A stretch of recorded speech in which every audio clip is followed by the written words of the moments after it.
Pour aller jusqu'au Cap Nord, nous sommes partis 52 jours, nous avons fait 10 200 km et nous avons trouvé 42 spots. Ça vous dit d'en savoir plus ? Allez, c'est parti. Ça a été de loin la plus longue étape de notre road trip avec 821 km à travers la France, la Belgique, les Pays-Bas et l'Allemagne. À cause du Covid, nous avions seulement 48 heures pour arriver en Suède avec un test valable. On a passé la nuit à Vechta, un peu avant Brême, sur un spot trouvé sur Park4Night. Rien de bien extraordinaire, mais c'était quand même très tranquille.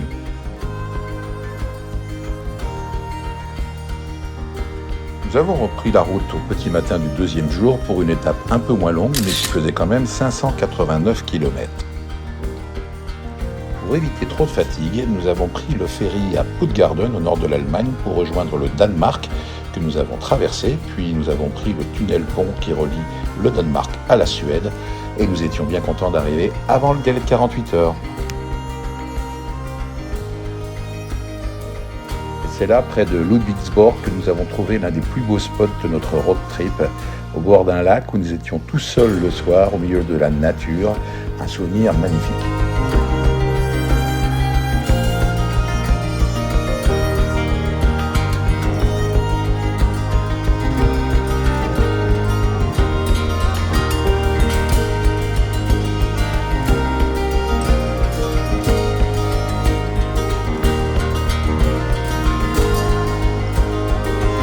Jour 3, 280 km pour aller visiter Kalmar et pour trouver un superbe spot nature sur l'île d'Öland, juste à côté. C'est typiquement le genre de spot qu'on adore, perdu dans la nature, avec une vue à l'infini et hyper tranquille.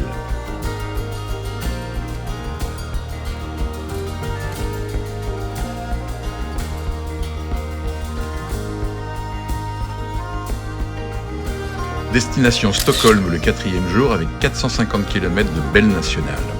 Nous sommes restés 4 nuits, 3 jours à Stockholm, ça vaut vraiment ça, et pour ça nous nous sommes installés au camping de Bredang, qui est très pratique pour accéder au centre-ville avec les transports en commun.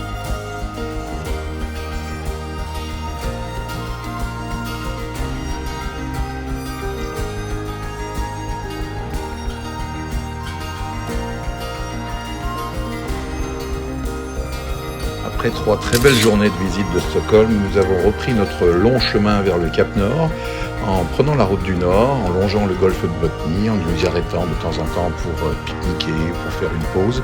Et nous avons trouvé un spot Park4Night à Sandoverken.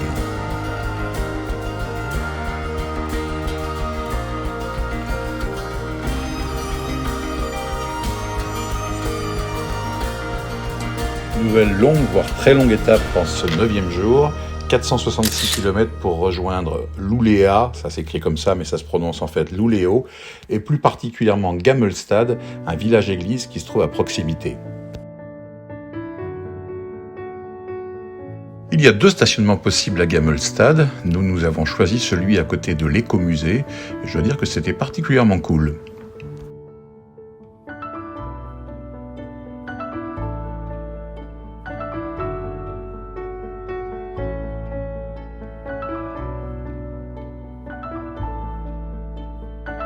Encore une très longue étape en ce 10e jour avec 523 km pour monter jusqu'à Kautokeino en Norvège, mais nous avons aussi traversé un bout de Finlande avec 80 km à peu près juste avant d'arriver à Kautokeino. On a trouvé un très joli spot au bord d'une rivière un peu après Kautokeino et on était un peu surpris de voir les autres camping-caristes coincés dans leur camping-car, on se demandait ce qu'ils faisaient là. On est sorti du camping-car et alors là on a compris pourquoi. C'était infesté de bestioles, de moustiques, donc nous aussi on s'est enfermés, confinés dans notre camping-car. Nous avons fait un crochet par Karasjok, la capitale des Samis de Norvège, et puis nous avons continué pour aller passer notre dernière nuit avant le Cap Nord au bord de la mer à Russenes. Spot très sympa au bord de la mer et au bord de la route aussi, mais le trafic est vraiment faible donc on a passé une superbe nuit.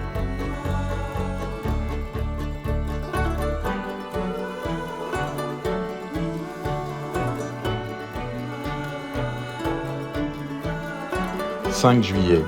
Après 12 jours de road trip et une dernière étape de 108 km, nous sommes enfin arrivés au Cap Nord sous un soleil magnifique.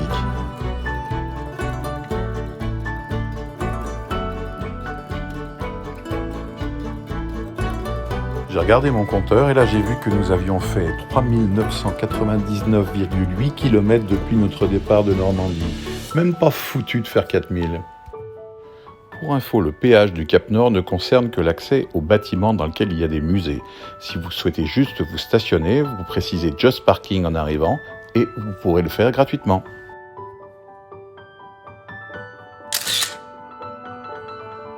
On a choisi un spot avec une vue magnifique en bord de mer juste avant d'arriver à Alta.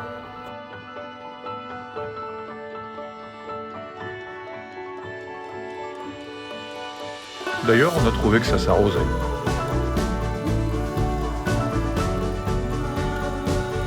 Objectif Tromsø avec 248 km. On s'est arrêté avant Tromsø à Bredvik, à l'arrivée d'un ferry où il y avait un grand parking et le soir, il n'y avait personne. Par contre, une vue magnifique comme toujours.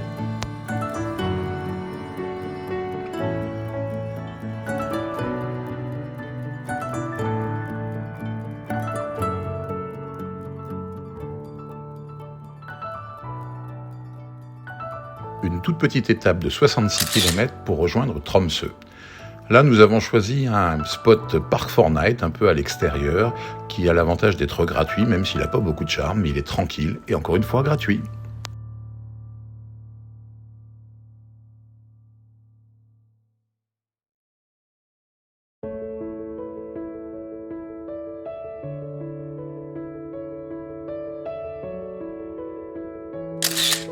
De Tromsø, nous avons pris la route pour l'île de Senja, la magnifique île de Senja. Nous avons été visiter Usoy et puis nous avons trouvé un spot en pleine nature à Gibostad. Sympa, belle vue, tranquille.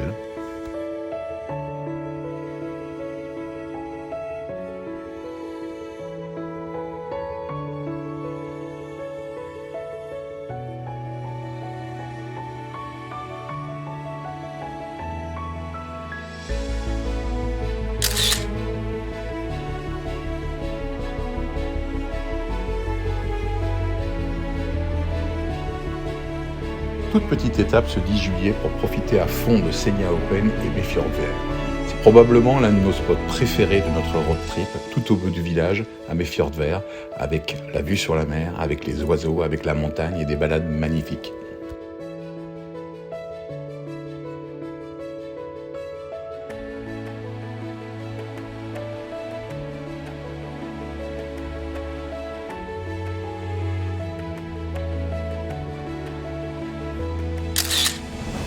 On a continué à traverser Senja en prenant notre temps, avec une petite étape de 68 km qui nous a conduit jusqu'à Grillford. L'objectif était de reprendre un ferry un peu plus long que d'habitude pour rejoindre les Vesteralen, tout au nord, à Andenes. Alors on s'est trouvé un chouette spot juste avant Grillford, au bord d'un petit lac super bien aménagé, encore une fois super tranquille, avec des vues magnifiques, comme toujours. On a traversé les Vesteralen sous une météo maussade, on a fait une pause à Sortland et on a poursuivi jusqu'à Blokken où on avait repéré un élevage de saumon qui faisait des visites.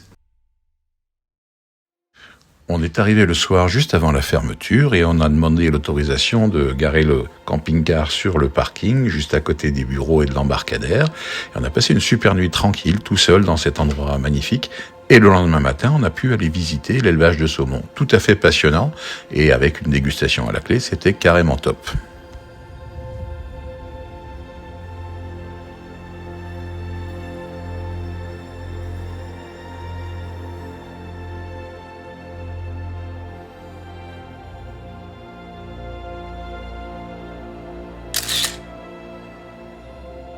Comme ça faisait quasiment 2 semaines qu'on avait quitté le dernier camping à Stockholm, on s'est dit que ça pourrait quand même être utile de faire des lessives. Alors on s'est arrêté à Myr, puisqu'on voulait aller visiter Nixund, et ça tombait bien parce que c'était un temps pourri, donc c'était vraiment un temps à aller dans un camping.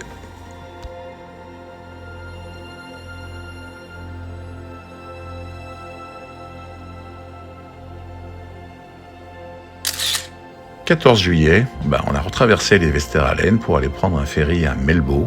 Et de l'autre côté, on a repéré sur Park Fortnite un spot tout à fait tranquille, comme d'habitude, qui était un chemin de contournement d'un tunnel, où on a passé une soirée super cool, avec une vue magnifique comme toujours, avec le chant des oiseaux norvégiens.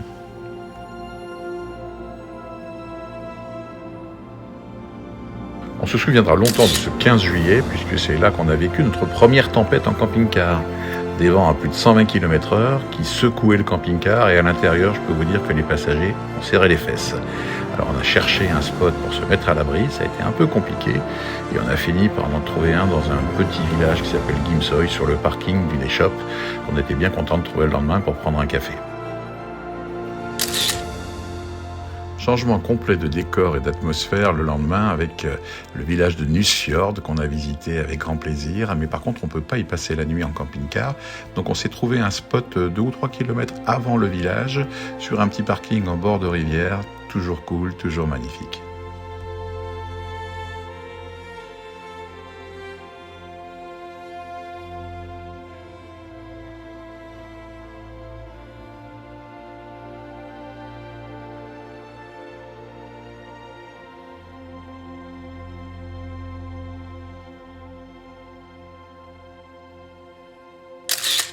La météo n'a vraiment pas été cool avec nous pendant notre visite des Lofoten.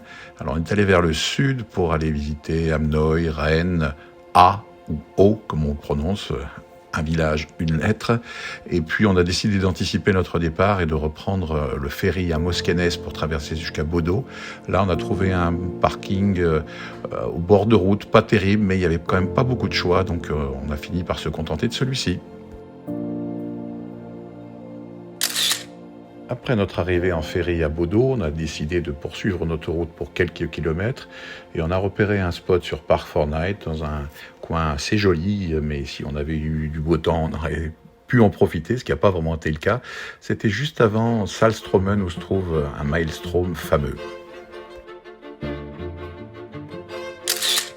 On voulait vraiment faire la route côtière 17 qui, paraît-il, est splendide. Mais là encore, la météo n'était pas avec nous, de la pluie, du brouillard, donc on a été obligé de tailler la route, d'avancer. Et puis le soir, on s'est arrêté à l'arrivée d'un ferry sur un petit parking tranquille, mais qui n'avait pas spécialement de charme, même si on apercevait la mer quand même. Nouvelle étape longue, 327 km sur la route de Trondheim. Et là, on a trouvé un superbe spot en bord de mer avec une plage à Steinkjer.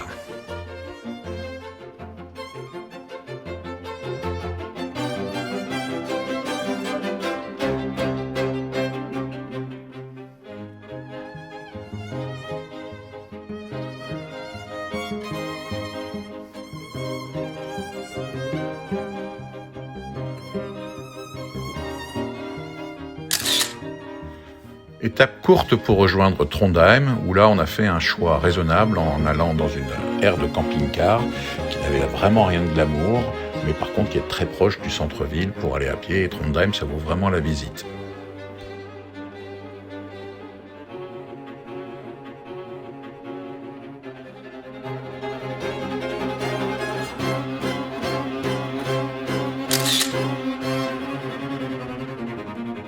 On avait récupéré le soleil à Trondheim et on l'a gardé ensuite, en particulier pour aller voir la route de l'Atlantique, qui était un vrai fantasme pour moi. Et ensuite, on s'est trouvé un petit spot sympa à Bremsnes, un petit village, avec une église qui dominait un peu la baie, et avec des voisins extrêmement tranquilles. On a passé une superbe nuit.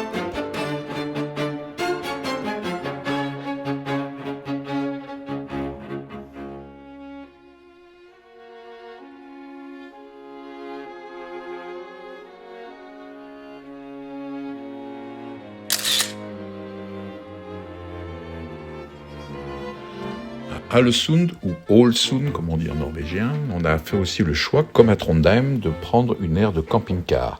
Il y en a au moins deux à Ålesund, la première était complète, donc on en a choisi une deuxième qui était vers le port, qui là aussi n'était pas super glamour, même si la mer était juste à côté, mais par contre super pratique pour accéder au centre-ville et visiter Ålesund, qui vaut la visite aussi dans le bas de la ville, comme la vue d'en haut.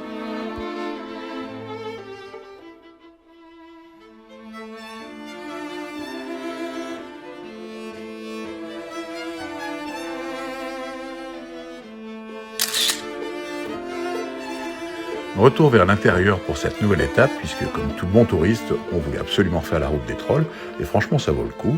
Et on a continué notre route pour aller jusqu'à Helsilt, puisqu'on avait comme objectif de prendre le ferry de Helsilt à Geiranger.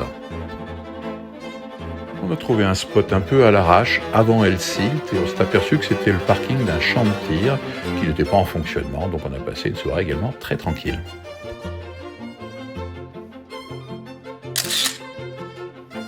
Sur notre route pour aller voir le glacier de Briksdal, on a trouvé l'un de nos spots favoris de tout le road trip Norvège.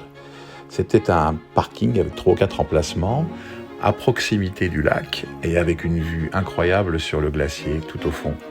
Et là, on a passé une soirée qui était une vraie merveille.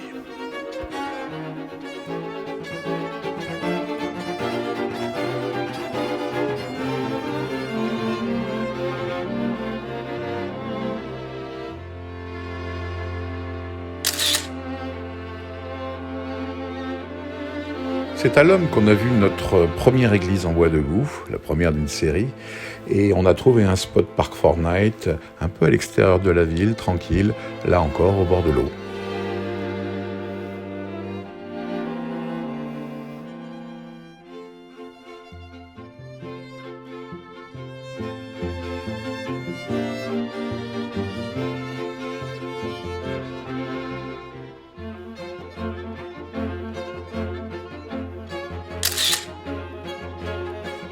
Juste après Skjolden, nous avons trouvé un spot avec, comme toujours, encore et encore une vue magnifique sur le fjord et sur les montagnes.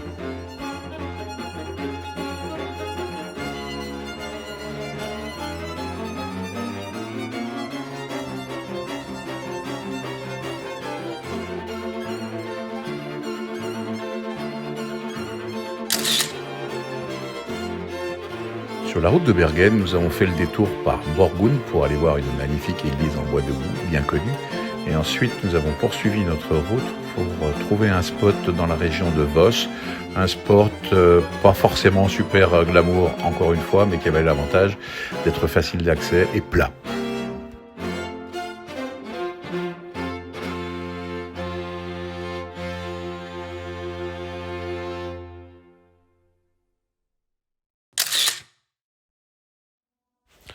On a passé 3 nuits à Bergen qu'on a vraiment adoré et on avait choisi le Lone Camping qui est un peu à l'est de la ville, il y en a un autre juste à côté. C'est un peu loin mais c'est super pratique en transport en commun, un bus, un tramway et en une demi-heure max on est dans le centre-ville.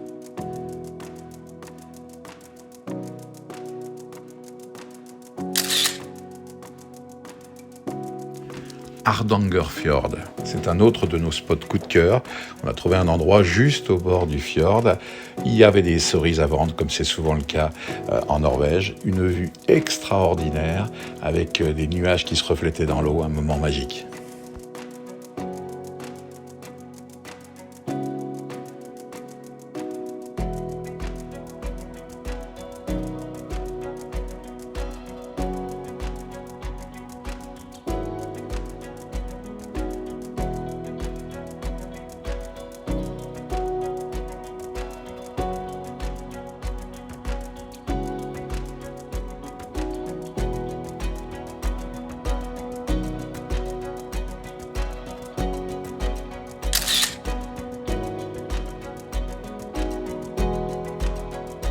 Sur la route d'Oslo, on a choisi de passer une nuit au camping de Morgedal, qui est superbement placé au bord d'un lac.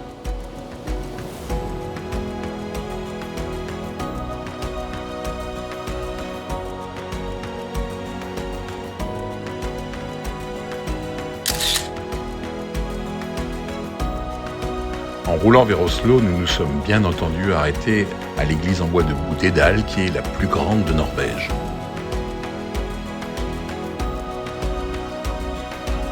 À Oslo, nous avons passé 3 nuits au camping d'Ekeberg qui surplombe le centre-ville, auquel on accède très facilement avec un bus qui fonctionne tôt le matin à tard le soir.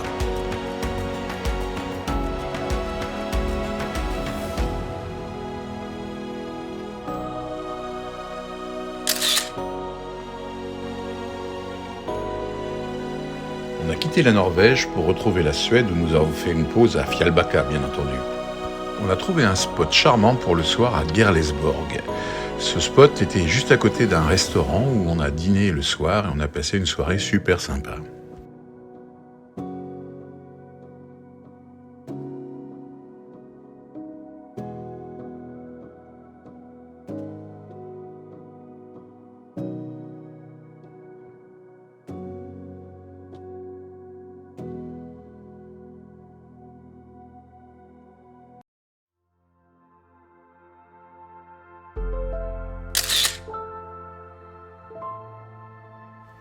Sur la route du sud, nous nous sommes bien entendu arrêtés à Smogen et ensuite on a poursuivi notre route au sud de Göteborg pour trouver un spot à Ossa, une église comme on aime bien avec un grand parking. On était tout seul avec un magnifique coucher de soleil.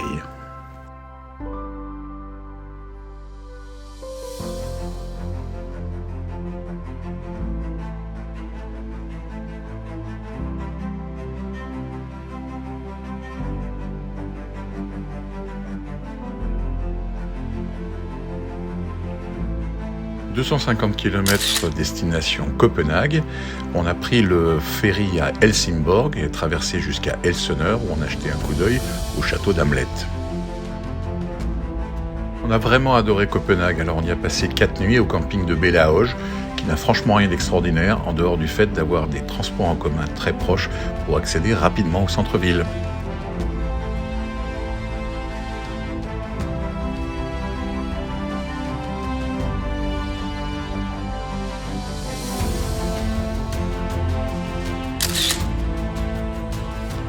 « 256 km pour aller découvrir la magnifique ville de Lübeck. Là, on a trouvé un parking air, un peu de camping-car, qui était très proche du centre-ville. Rien de glamour, un peu de proximité, mais pour une nuit, ça le fait très bien.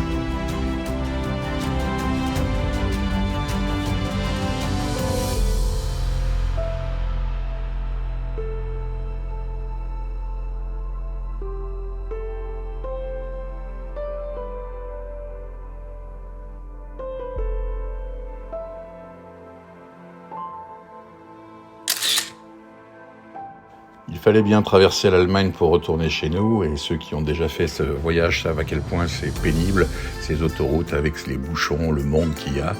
Mais après 580 km, on est arrivé à Maastricht, où on a trouvé un spot sympa au sud de la ville, près du port de Plaisance, un spot par Fortnite d'ailleurs, qu'on vous recommande chaleureusement.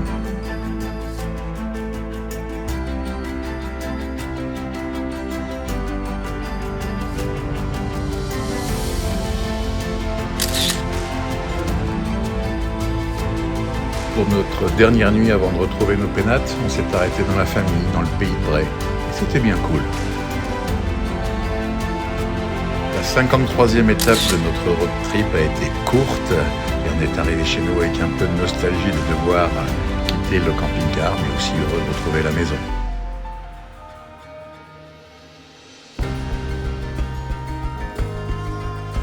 C'est sur les images de la descente de la route des Aigles vers Geiranger que nous vous proposons une synthèse rapide de notre road trip.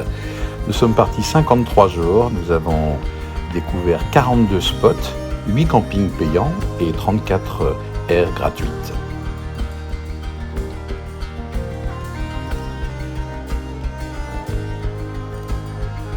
On a parcouru 10 155 km à une vitesse moyenne de 59 km/h et on a passé 171 heures au volant, 171 heures.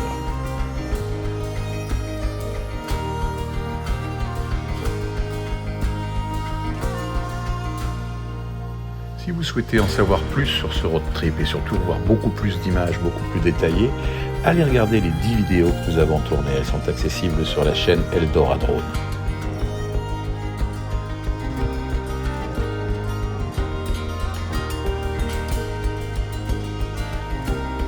Avant de conclure cette vidéo, une dernière impression. La Norvège est un pays extraordinaire, avec des paysages fabuleux qu'on ne voit nulle part ailleurs. Donc les kilomètres qui sont énormes peuvent décourager peut-être sur le papier, mais je vous assure qu'au bout du compte, on ne s'en rend plus compte parce qu'on passe son temps à dire « Waouh, qu'est-ce que c'est beau !» On fait ça kilomètre après kilomètre. Bon voyage à vous, allez découvrir ce pays merveilleux et racontez-nous.